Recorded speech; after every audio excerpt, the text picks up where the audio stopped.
Hey guys, welcome to the Asian Hustle Network podcast. My name is Brian. And my name is Maggie. And we interview Asian entrepreneurs around the world to amplify their voices and empower Asians to pursue their dreams and goals. We believe that each person has a message and a unique story from their entrepreneurial journey that they can share with all of us. Hi, everyone. Welcome to the Asian Hustle Network podcast. Today, we have a very special guest. His name is Richie Lee. Originally born in the small town of Fort Smith, Arkansas, to Vietnamese immigrant parents, Richie Lee has gone against the odds and built a successful career in the industries of digital media and fashion. As a content creator, he has garnered over 1.1 million subscribers on YouTube, with over 220 million total views within the streetwear and sneaker niche. Beyond social media, he is co-owner and founder of fashion brand Richie Lee Collection, operating under the multi-million-dollar parent company, The Leverage. Despite the tremendous growth and the many big things yet to come, he always makes sure to stay true to his original mission to inspire, entertain, and help his audience in any way he can. Welcome to the show, Richie. Man, thanks for having me. Appreciate you guys. And shout out to you guys for really pushing the envelope right now for a lot of Asian Americans and allowing them to tell their story and everything. So yeah, I know it's not easy for you guys. And so shout out to you. Thank you. Yeah, we're super excited to have you on. So let's hear more about you. Like, where'd you grow up? What was your upbringing like? Yeah, so for myself, I was born in Fort Smith, Arkansas. My parents were sponsored there after the Vietnam War. I only lived there for like a couple years, and then we ended up following our pastor up to Seattle. Mm-hmm. And so I grew up in Seattle with David and Andrew, Kent, Washington. And I would say for myself, it was just a pretty normal upbringing, a lot of influence from my older brothers and my siblings. Mm-hmm. They were really, really big into entertainment. Mm-hmm. So my brothers, they would do they would throw car shows. They would own nightclubs. They would just really in the scene and everything. And I would say I can't really bring up my success or everything I'm into without really mentioning them.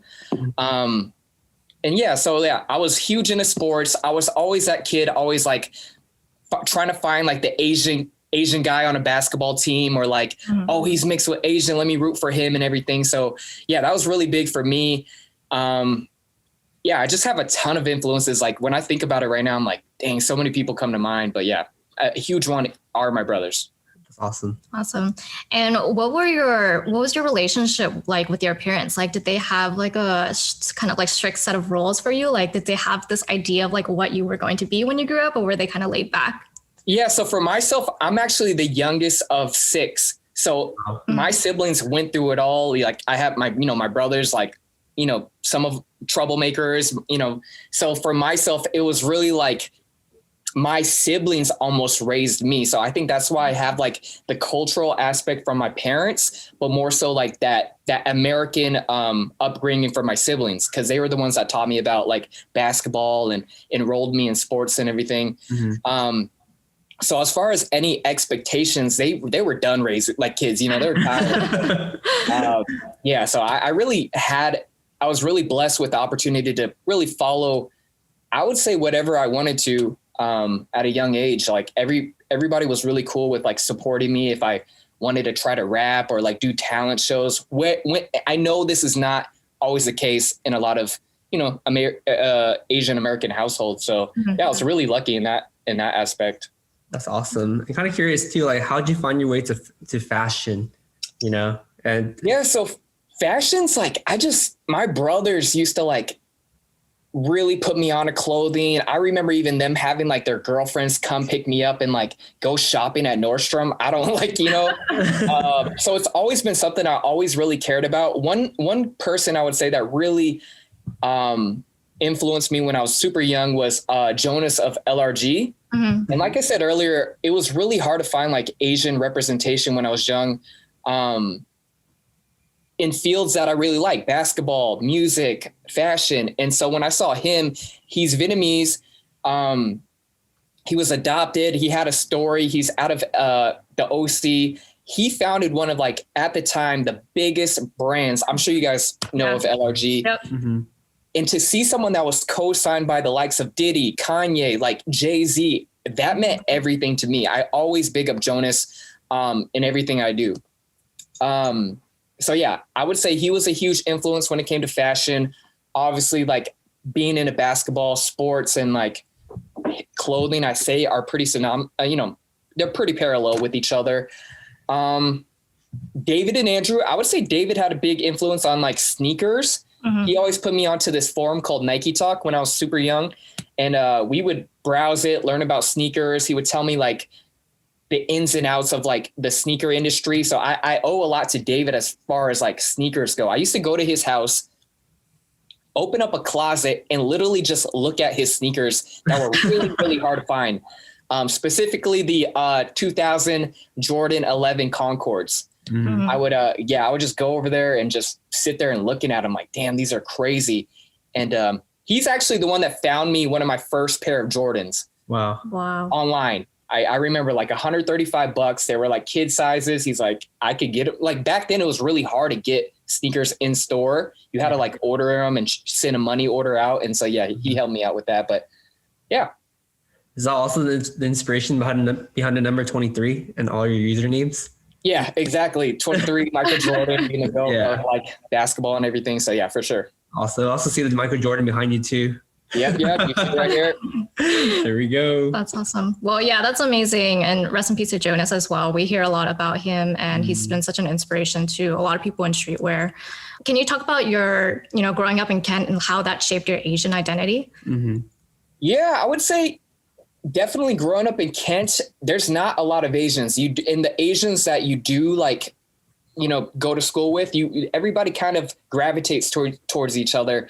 And that's something that I've noticed with a lot of stories that you guys have heard with your interviews and everything. Mm-hmm. It kind of reminds me of like when you're in a school, there's one Asian, and then there's another Asian girl. And then like you guys totally like, I don't know, there's like a connection already there. You guys know how each other are feeling, and you guys are kind of on the same team, like automatically, you know what I mean? So, yeah, I would say it wasn't, my school was different than Andrew and David's. Definitely theirs was like way more like out on the outskirts where the farms are and everything. But we had a good mix. So I had way more like Asian friends at our high school and everything.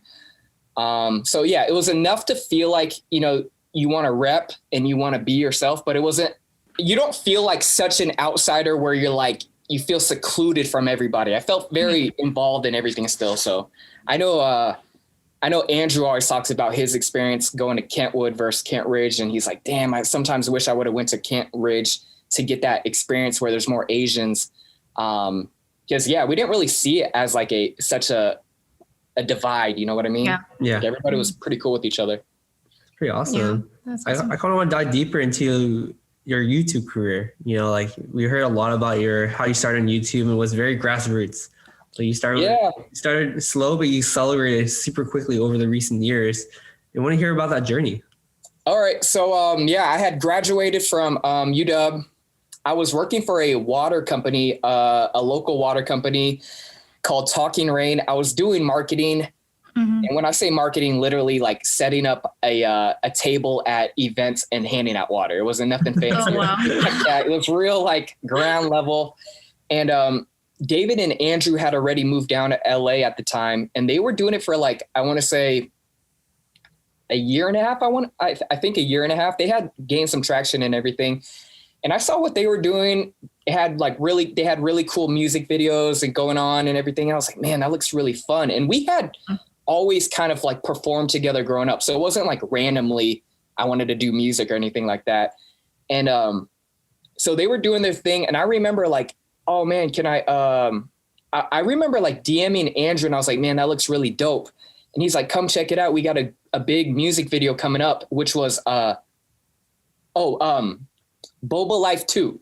Oh yeah. We're like, yeah, we have a huge budget for it. It's going to be really fun. Just come down for a weekend. And I was like, oh, okay. So I remember just flying down. This is like I said, I had just graduated. I'm working at this job, and I flew down, and I was like literally in awe of like this ecosystem that they were in. Like this whole, like, you had like Asian film producers, you had like, like a whole real set. I did stuff that I used to dream about. Mm-hmm. And even though they're talking about like boba and, you know, it's a real gimmicky, you know, they always say it themselves, corny topic, it's still a real production. There's still some, you know, some coolness to it. And I was just really in awe. And I was like, we were talking one night, I was only there for 2 days, and we were talking one night, literally throughout the night, about what it could potentially look like if I moved down there.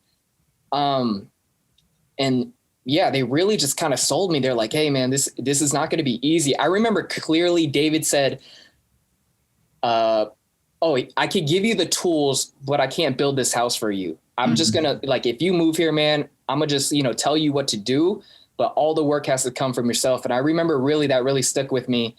And I had flown back, and obviously I was like super excited about the music video and just what they had built.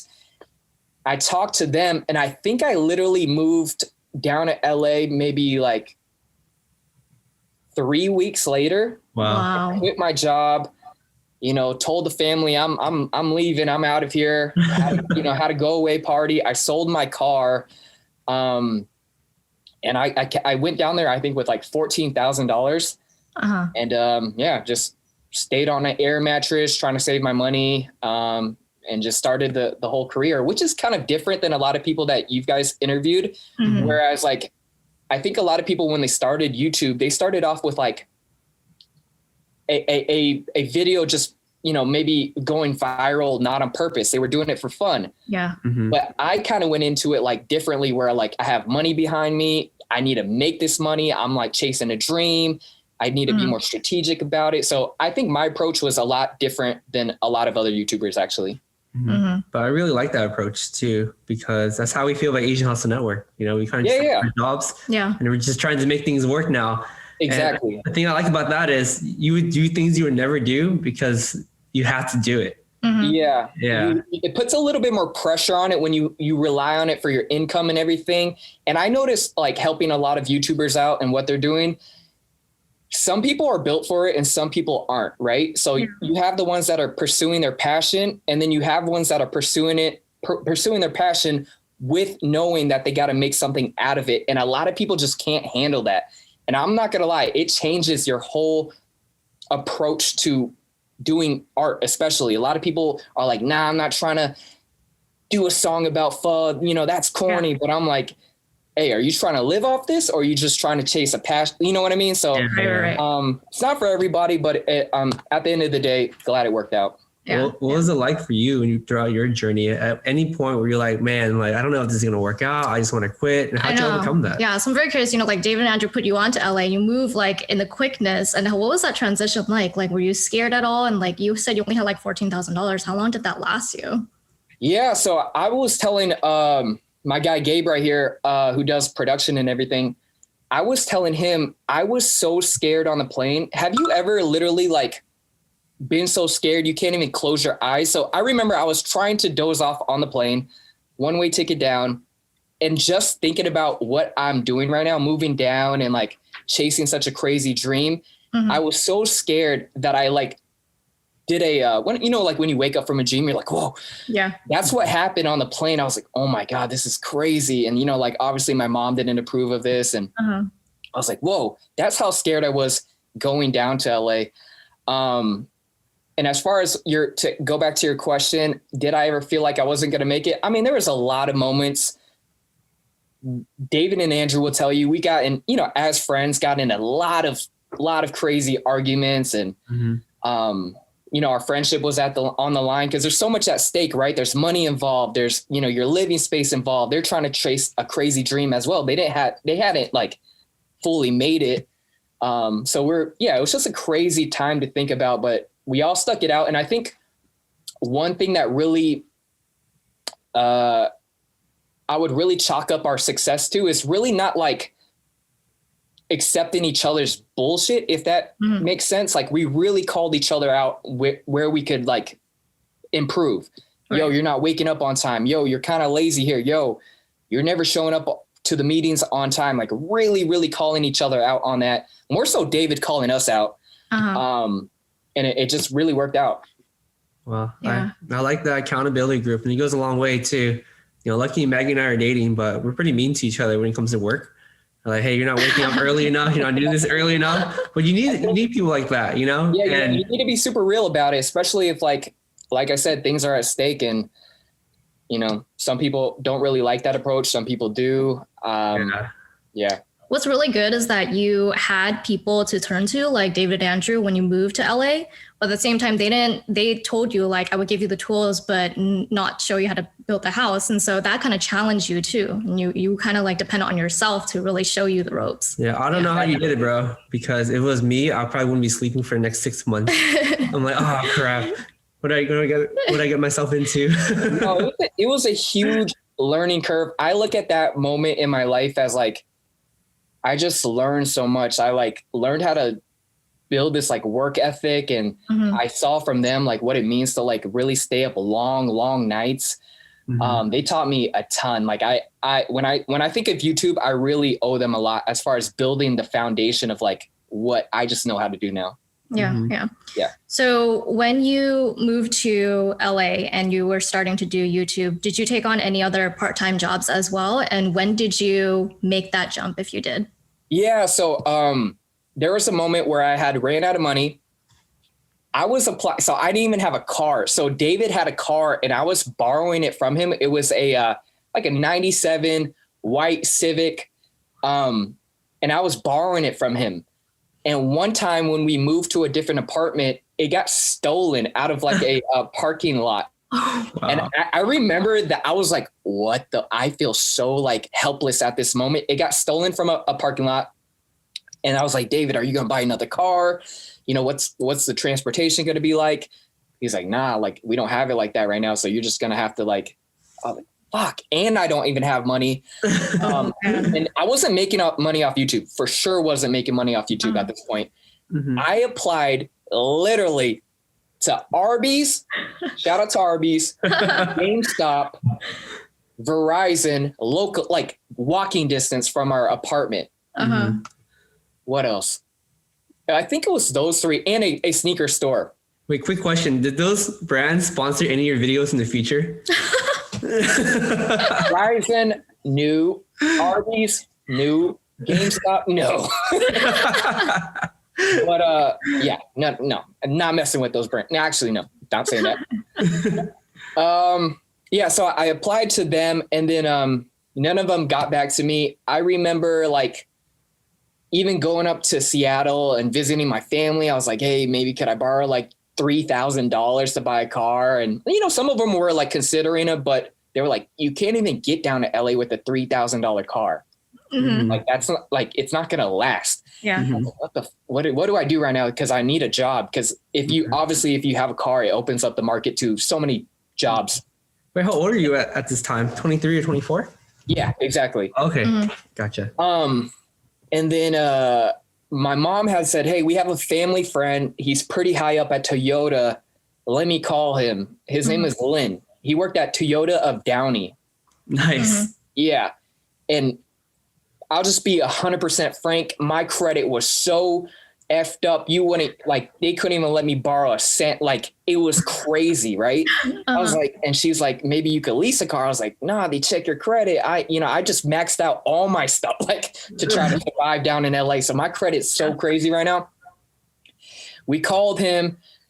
He's like, my gosh, what are you doing right now? You're super in debt. And I was like, yeah, I know, Lynn, but he's like, man, I'm gonna make it happen. I'm gonna give you the like if you work for Toyota, you get like a family car or whatever. He's like, we already have our cars. I'm gonna give you mine. It's gonna be under my name and you're gonna just co-sign it or whatever. Yeah. So he ended up giving me a Camry lease, and I was like, wow, this changes everything. It was brand new too, so it was fire. Yeah. And then I applied to just a ton of jobs at the mall, and then I ended up getting a interview at Nordstrom in the suits department. I have no idea. I was applying to so many jobs that I didn't even know I applied to suits. Yeah. But they called me and they're like, hey, you have an interview for the suits department. I was like, oh shit, I don't know nothing about suits. But now you do. So I remember I interviewed for Santa Anita suits department, Nordstrom. And she was like, hey, I can really tell you don't know much about suits. I was like, yeah, to be honest, I was just applying to so many jobs. And she goes, here, listen, I like you though. I'm going to refer to the department and maybe they'll take you on. I'm not sure. I'm not even sure if they have a position. I was like, cool. So fast forward, I ended up getting just a summer position at Nordstrom. And then, man, I had worked the whole summer at Nordstrom, probably saved up like, I want to say like $4,000 to $5,000. And I was not productive on YouTube though. It was like long days, really long seasonal sale hours. And I just couldn't do both. And so at the end of the summer, they were like, hey, we would love to bring you back on for a full-time position. And I had to make that like, basically, I was at a crossroads. And yeah, even with the help of my girlfriend, Kim, at the time, she was like really supportive. And she was like she was working. She was like, hey, I could try to help you out, but I really don't think you should go back to Nordstrom. Like, that's how hard pursuing YouTube is. Like, you can't, your just mind has to be so focused on it. Yeah. So yeah, I was like, all right, no more Nordstrom. I'm going to just pursue this YouTube thing and give it my all. And I'm kind of try to do it my way and like really make some adjustments. And it started working out. I really like kind of like, I would say, switched the content up and really ramped up the volume and just went really in. I would say Nordstrom really gave me like a perspective, like it could be this job, or it could be that, pursuing that. So like, yeah, it was a big eye opener for me. Yeah, it's really relatable because I think we're the same age. I think we're both 31. Just a point of reference, the economy at age 23, 24 for us sucked. Yeah. I just want to put that into a point of reference too, because if you're 23, 24, like a couple of years ago, yeah, that's a perfect time. Economy was strong, plenty of jobs. But even if you were an engineer at that time, it was so hard to find anything, dude. It was terrible. Exactly. I mean, we were out of college during the like whole recession thing. Yeah. Out of school, and like, yeah, it was a tough time. Yeah, I just want to highlight that point because our 23, 24 is not like other people's 23, 24. That's a good point. Good point. Yeah. And so when you were starting out YouTube, after you quit your job at Nordstrom and you were like, you know what, I'm going to double down on YouTube and just focus on YouTube. Did you know immediately, like, I'm going to focus my channel on clothing and sneakers? Or were you like, what should I focus on? Like, I don't know what to do it on, So for myself, when I had moved down there, the approach was really going to be talking about like cultural Vietnamese stuff a lot. That's the angle David really wanted me to take. He was like, this is a huge market. It's completely open right now. For myself, I'm really natural at just speaking about sneakers and clothing because I just, read about them all day and everything. So the Vietnamese stuff was really kind of tough for me to delve like fully into. And you could tell when you see my content, it's not like fully natural stuff. So I had divided my channel up into like Vietnamese cultural content, music, sneakers, clothing, and some food. Yeah. And at the time when I had quit Nordstrom, I think the sneaker stuff was starting to bubble. Like I could see a little bit more engagement. They were getting spread a little bit more. And the Vietnamese stuff was cool, but it wasn't like hitting. Mm-hmm. And so I was like, man, even though David said, hey, you should take this route, I was like, I have to make a decision on my own at this point based off me studying my analytics and everything and just seeing the feedback. You really can feel the feedback of what people are giving you, right? Yeah. And so I was like, I'm going to go full on with the sneaker and clothing route and see how it just pans out. And so, yeah, I just went full on with that, kind of like would dabble still in like food and like Vietnamese cultural content just for that audience that I already had to make them happy and everything. But I would say the focus really, really shifted towards sneakers and clothing just because I saw that they were really gravitating towards that. That's super important. I think a lot of people struggle to figure out what their niche is and like what they want to focus their channel on or like their TikTok videos on. But the most important thing is to listen to the feedback you get from your audience, right?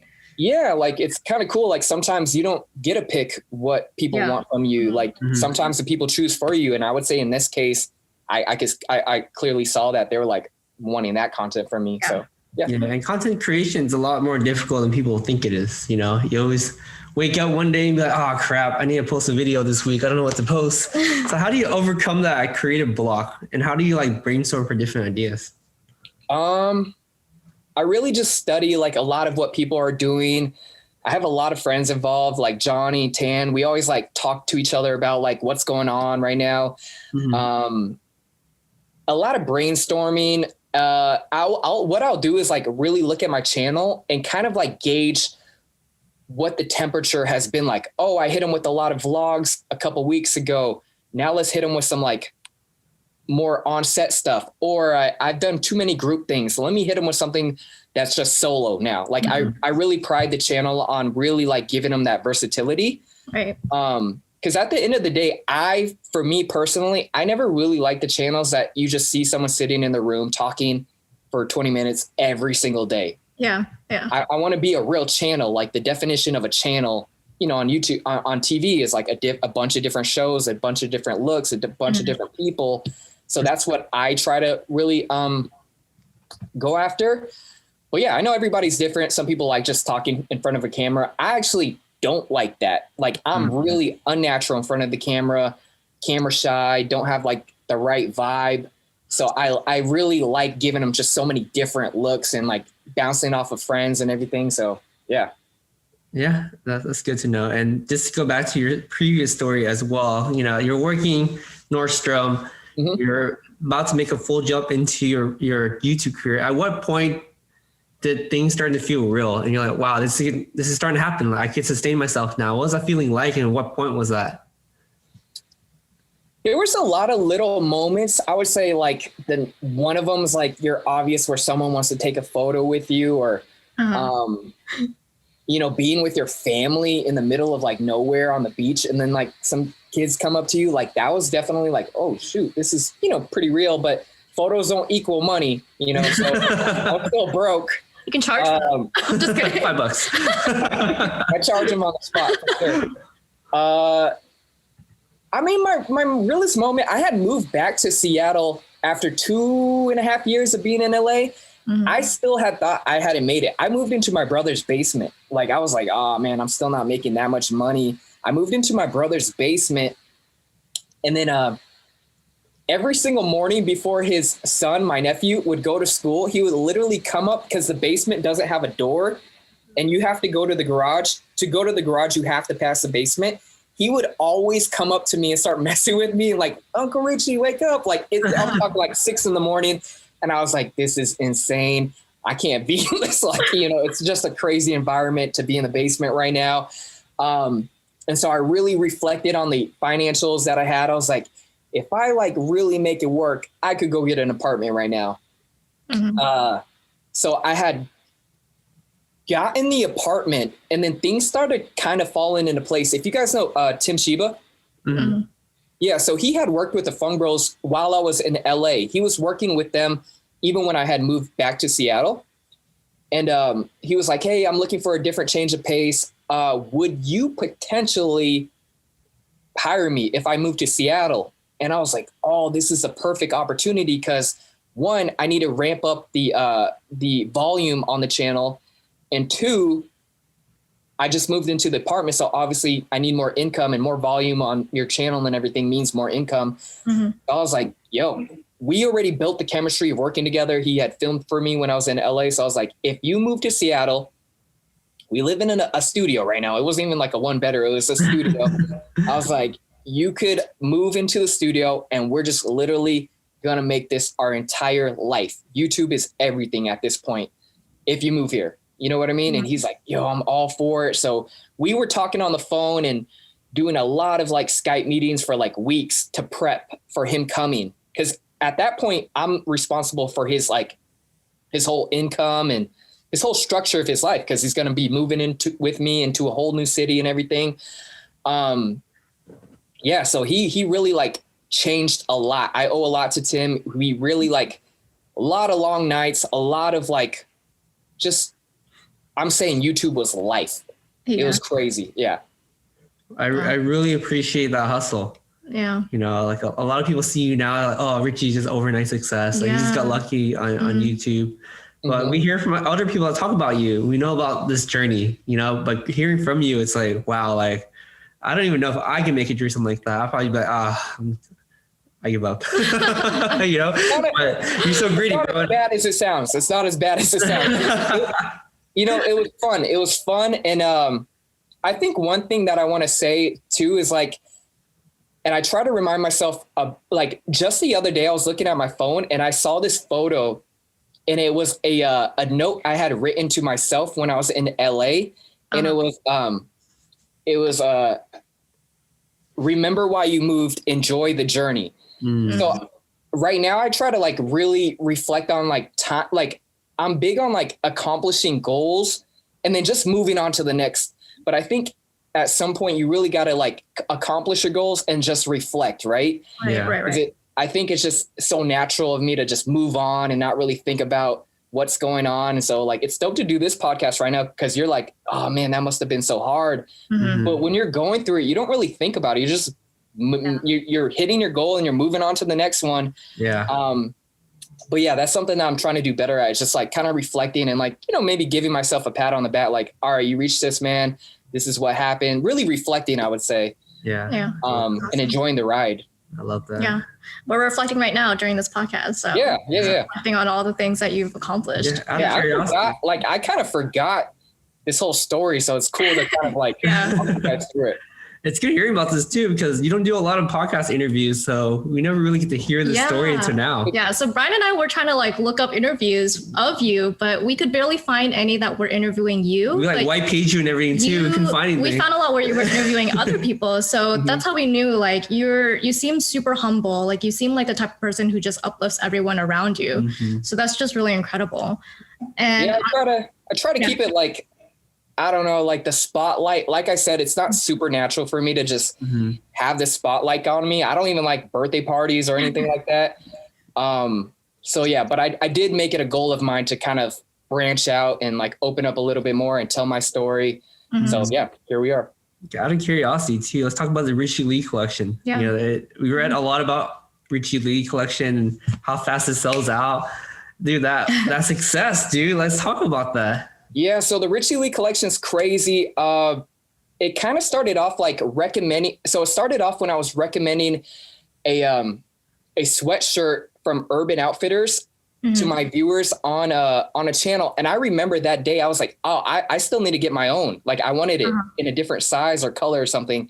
And it had sold out in the entire quantity, entire inventory. Yeah. And I was like, what? I just made that sold out. And I was like, well, this is crazy, but why can't I just do it for myself? Right. And at the time, I was working with my friend Tan a lot. He was in the videos and everything. And he has like a clothing production background. And he's like, hey, we could start like making some t-shirts and everything, like screen print and stuff. So we had came out with the Pho Just Eat It t-shirts. We had came out with those and then some shorts. And they would sell out. Like the reception was really good. And I was like, well, people really like listen to what we're saying, like about the fit and the quality and everything.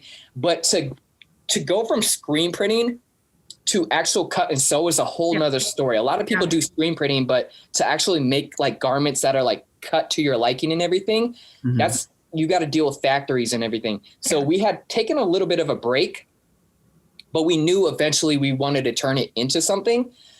We were sitting at Foot Locker one day. We were sitting at Foot Locker and this guy came up to us. Shout out to Jayway. He's like, hey, can I take a picture with you? And he's like, my parents do clothing. And we hear that a lot. Like some people do say like, oh, I can help you with your clothing if you want.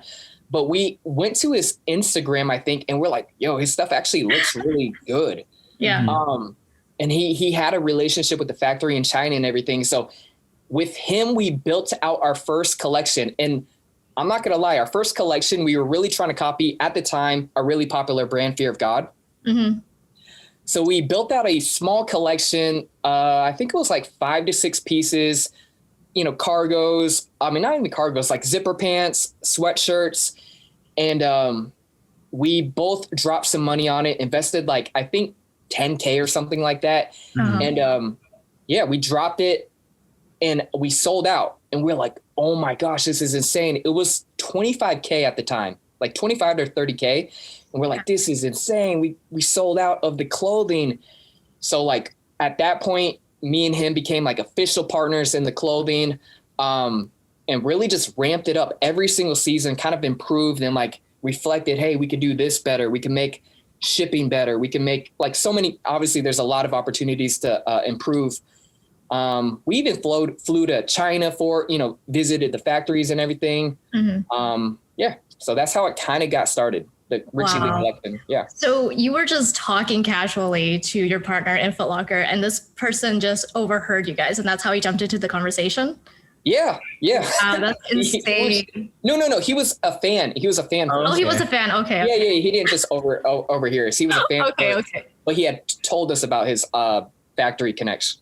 Isn't it crazy how everything connects backwards? Because he started YouTube channel. Like, he was like really God sent. Like without him, we wouldn't have learned about factories in China and like the importance of that. And like, it's really insane to think about how we were just in Foot Locker and he came through. Yeah, it just comes to show like you're so driven by your goal. You see opportunities everywhere because you have that goal and you have that North Star. You saw that with this guy, you could potentially do this. Had you not been goal driven, you'd be like, just another guy. Yeah. And because he was a fan, like you already had a fan base, like a loyal follower base. So that person knew of you already, right? So everything really connected. Yeah. Can you talk about, so before you went to do cut and sew, you were doing screen printing. Can you talk about when you were doing like the Nike designs? And Brian and I heard from one of your videos, that you were doing a Nike sign before, but they were some company. You don't even know if it was Nike. You're hustling for those lawyers. That's a funny story. All right. So, so we're doing the fall Just Eat It t-shirts. So rewind back to the screen printing. We were doing those and someone had emailed us, was like, hey, I represent a copyright company. As a fan of yours, I'm letting you know, I'm giving you a warning, but if you drop these, I might have to tell Nike. I'm like going to tell Nike and everything. And I was like, what the heck? Like, I don't know what to do. I don't have money for a lawyer. So Tan, what we would do is like, you get like 30 seconds talking to a lawyer, before they start paying you. I mean, before they start charging you. Paying you? I wish. So like he called up a bunch of lawyers and would just milk that like 1 minute for free, get our answer, and then move on to the next lawyer. Yeah. like we would just progress. And we're like, is this guy for real? Is he like really working for this company, or is he trying to like scare us? Who knows, So instead of it came down to this, we're like, all right, we're going to drop the Nike. We're going to change the Nike sign into some chopsticks. I still have the photo and like the original promos for it. It was not bad. It was a Nike sign made out of chopsticks, basically. And then we dropped them, and then no one had said anything and everything. And then I think it got to the point we were like, man, F this guy. If it happens, it happens. Because people copy each other and use a Nike sign all over the place. Why are they going to come after us? Like, so we're like, man, let's go back to the Nike sign. So we dropped the back to the Nike sign. Obviously, a lot of people are like, hey, why aren't you guys getting sued and everything? But I mean, fingers crossed till this day, no one has reached out from Nike. I don't think we moved enough units for them to really, really care, Yeah. That's awesome. But that guy, if you are listening, shame on you. Wait, is it me? I'm just kidding. Was it you, Brian? I don't know, man. Like, I'm gonna actually search for that email and really see his wording, because it scared the shit out of us. We were like, whoa, this is serious. Yeah, but also, you're younger at the time, but now that you're older, you're like, bring it on. I'm sure if I was like young and I got an email like that, I wouldn't know what the heck to do. I'd be so scared. Yeah. Exactly. Like, when you're younger, things like are inflated and, you're just like, whoa, this is heavy, but Now you can just be like, talk to my lawyer. Yeah. Exactly. So tell us what's next, Richie. What's your goals for 2021? For myself, man, it's just really ramping up the Richie Lee collection. I know you guys interviewed Chris. You guys haven't came out with that one, right? Not yet. Yeah. Yeah. So we partnered with Chris. Tan and I have partnered with him on the Richie Lee collection. They handle a lot of like the back end stuff. We really want to make it like a legit clothing company where you're purchasing not off of just me saying purchase it. You know what I mean? We really want it to stand on its own and be something where like you would like it even if you don't know who I am. So that's a huge goal of mine and his. We have other projects in the work, like doing like sneaker accessories with Gabe, and really just continuing what we're doing on the channel. I think we have a great audience. We don't need to like change up the format. I'm always like switching up the looks, like different sets and whatnot. But as far as like changing everything up, we don't have a lot of those type of goals, just really doing what we're doing and ramping it up. Yeah. And I would like to take this time out to give a huge shout out to everybody who's been a part of the channel, all the editors. Like when I say, I know you're just interviewing me, but it's totally not a one-man job. Like when I say this YouTube channel thing is hard, it's insane. There's a lot of back end stuff that people don't know about and a lot of logistics. Mylan, my business manager, Gabe, Johnny sitting right here. Let me there we go. He's a little camera shy right now. Hi, Johnny. Hey, what's up, bro? He's had a huge part in the channel. Like, if that's one thing I want to get across too, is like make your career fun and enjoyable, right? Get your friends involved. Yeah. Give people something to like be part of, inspire people, even if you're not like doing it like, hey, do this job.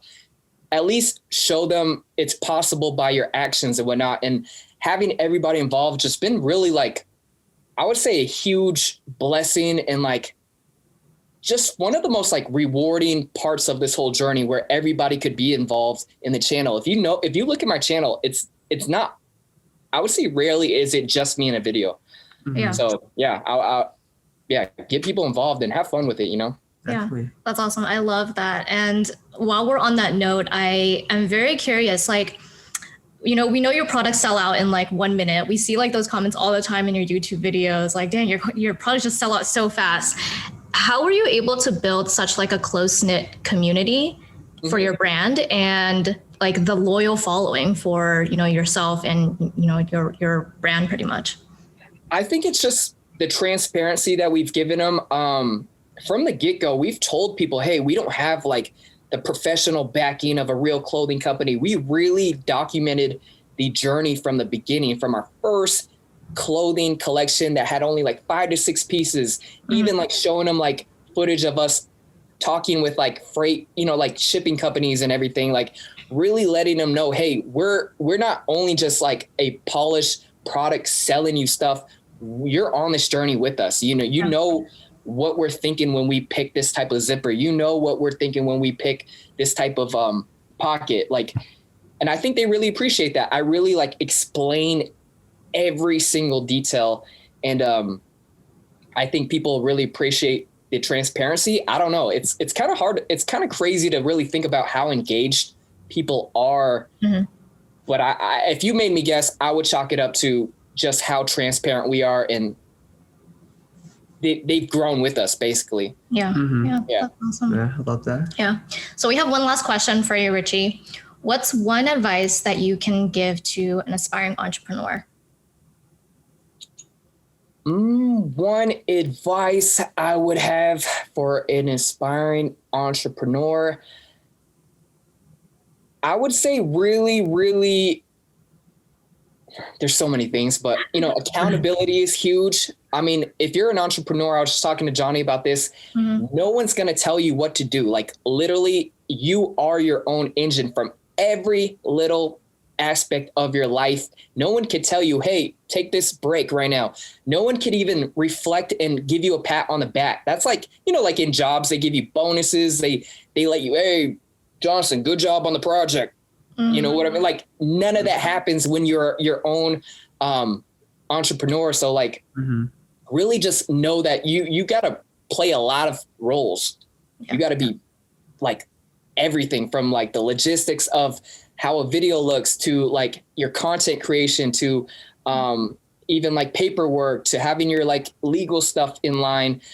There's just a lot of hats that you got to wear. And I think a lot of people don't maybe like that aspect of being an entrepreneur. They think it's just about the art or the product, but man, more than half the battle is literally everything that comes with it. For me, the toughest part is like the back end stuff, like, the legal stuff and the stuff that's like not the fun part, but but at the end of the day, with this all being said, the reward is that much greater, right? Yeah. You have that many responsibilities, but the reward is insane. Like I can't even, like sometimes I really am speechless when I think about the life I'm living, to be honest. Like I know that sounds like kind of corny or whatever, to go into work, friends are all around, we're talking about things, go sell a product that sells out, my dog's here, I don't even have to ask anybody if I have to bring my dog. Like that's to me a really cool, like, I don't know, it's just really cool to think about, and I'm super thankful. That's awesome to hear. And congratulations on all your success. Yeah. Like, you deserve every single one of it, and hearing that grind too. Took years to get to this point, man. Thanks, man. Yeah, it was really fun to reflect, and like I said, it wasn't just me. A lot of people helped out with this entire journey. All my friends, David and Andrew, were huge. Mylan, I remember taking a meeting with Mylan because she was a business manager for Fung Bros at the time. I had no like audience or anything. She had met with me a lot of weekends just to like give me hope, basically. Like, hey, if you reach this point, I may be your business manager one day. I can't take you on right now, but you need to get here. And I owe a lot to her for like basically believing in me, I would say. Like it meant a lot, basically. That goes a long way. It really does. If you're super insecure about your growth on YouTube, and especially if you're first starting out. Yeah, she was official. Like she had, Ryan Higa, like she was managing a lot of people. So to have her like co-sign definitely meant a lot. So yeah, it definitely wasn't just me during this journey. So I could get that across. Like it's a whole team. Yeah, for sure. How can our listeners find out more about you online, Richie? Yeah, so you could just type in Richie Lee on YouTube, Richie Lee 23 on Instagram. The clothing is Richie Lee Collection. That's pretty much it. I mean, yeah. Awesome. It was awesome hearing your story today. Thank you so much for being on the show. Thank you, Richie. For sure. Yeah, I want to give you guys, like I said, a huge thank you and shout out to you guys, because I know what you guys are doing. It means a lot to a lot of people, not only the people that are on your platform, but the people that are listening. Like that inspires so many people to hear other people's journey and get inspired themselves. So trust me, you guys are making a huge difference. Oh, thank you. Likewise, you are such an inspiration, and thank you for all that you do. Hey guys, we hope you enjoyed this episode. Please subscribe to the show. We would like to get to the top 10 on iTunes, so be sure to leave us a 5-star review. We release an episode every single Wednesday, so stay tuned. Thank you guys so much.